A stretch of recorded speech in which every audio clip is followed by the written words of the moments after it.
we move on to react to the top headlines going on in the soccer world. Um, mm So yeah, we talked about Messi. His training staff is uncertain for the Copa America quarter final. We talked about that earlier. Balinia, Bayern have agreed a $56 million deal for Fulham's João Balinia. It's a deal that's worth 56 million. I believe that's signed as euros, equivalent to $60.4 million. Bayern have agreed this deal with Fulham to sign him. It's a club record sale for Fulham. Palhinha, he's part of the Portugal team right now, so this is not going to be finalized until the Euros is over. But this is Bayern's. They've wanted this for a very long time now. There was a deal last summer that collapsed because Fulham couldn't find a replacement, but now it's happened.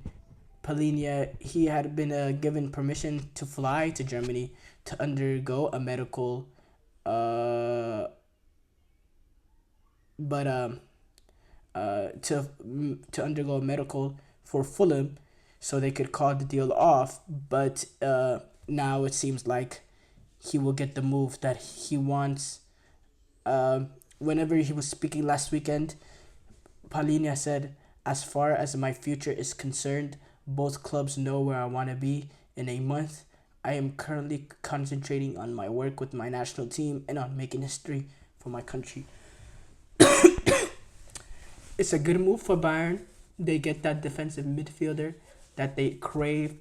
I don't know. This potentially, locks Kimmich in at that right back position now for Bayern, which which I don't know whether he had his reluctancies here and there not to go back, but under Thomas Tuchel, he's been a regular there. But there's also Kimmich. He's also been in transfer talk as well. So that's a whole topic for another day.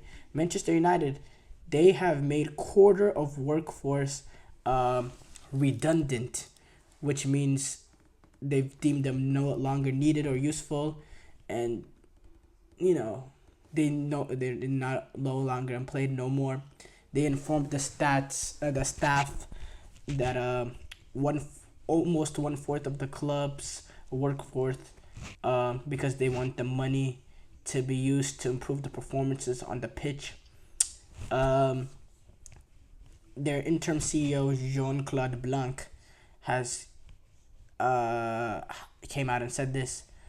Some of the staff have already been told that they're leaving, while others are set to figure out within this week.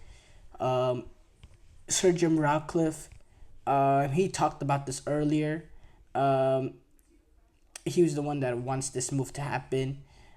This could see almost 250 of the as much as 250 of United's a little bit over 1K, about 1,100 staff depart. And Ratcliffe hopes this can save money, can save millions, and use this to improve the team and the facilities. Yeah, I mean, that's interesting that they deem this is the way to do it. I don't know the numbers in terms of normally how much a team should have amongst their workforce, but I don't know. It's for me. It's kind of sad that United are letting 250 members just go. The Glacier Rail ownership. This is what they are. the club in itself, the core is rotten, and yeah, it I don't know. I, I don't know what's the point in this, but apparently they think it's gonna help them. So, you know, let them do them, I guess. Uh, not much really going on. Not really much going on, honestly.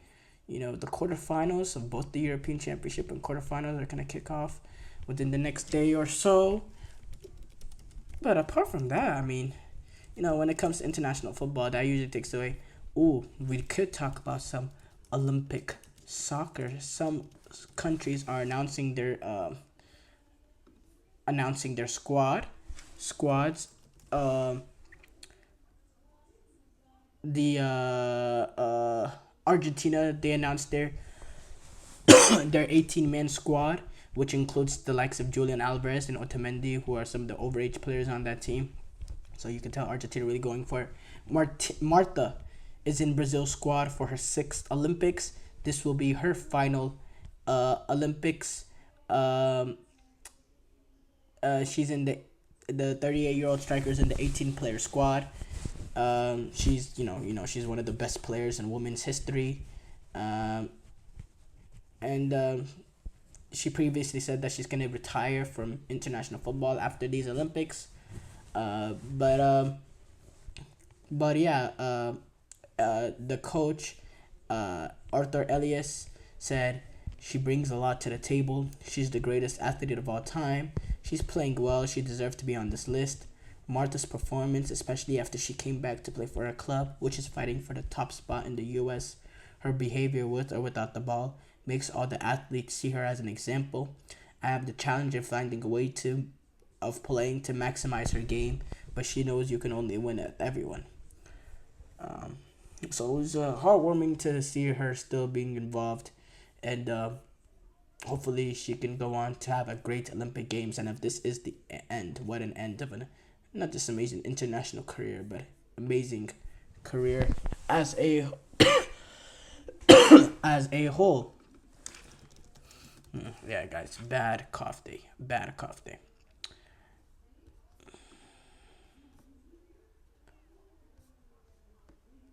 Tony Kroos, the watch on him continues. Um, we didn't talk about this much before that Denmark game, but now that they're playing Spain, I think it's time.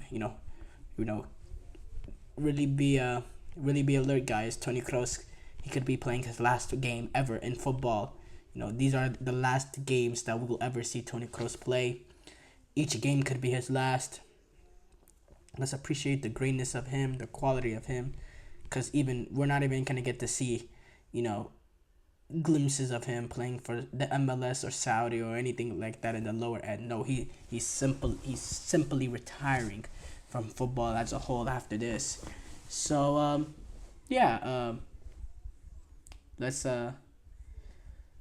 let's take it in while we can. Rabiot and Depay. There happen to be some free agents that are really making big waves at Euro 2024. You don't see free agents much, but it's good for them that they're able to, put on a good show at this European Championship, because they do need teams, and I'm interested to see what teams will sign them. Timothy Weah, he had a 2-game suspension after that red card, but there's not a second game that they have at this Copa America since they got eliminated in the group stages. So that second game will be the first leg of the CONCACAF Nations League quarterfinal in November. That will serve as the second match of his suspension for the punch that he had on Roderick Miller in the back of the head during the Copa America, which still, a big blow that the U.S. had not made it. Apart from that, not really much going on. So thank y'all for tuning into the GSMC Soccer Podcast, presented by the GSMC Sports Network. Your support means a lot to us. So please remember to subscribe to the show and leave a positive review. It really does make a difference. We also invite you to follow us on Facebook, Twitter, TikTok, and Instagram for more content and updates. Thank you once again, and have a wonderful, wonderful day.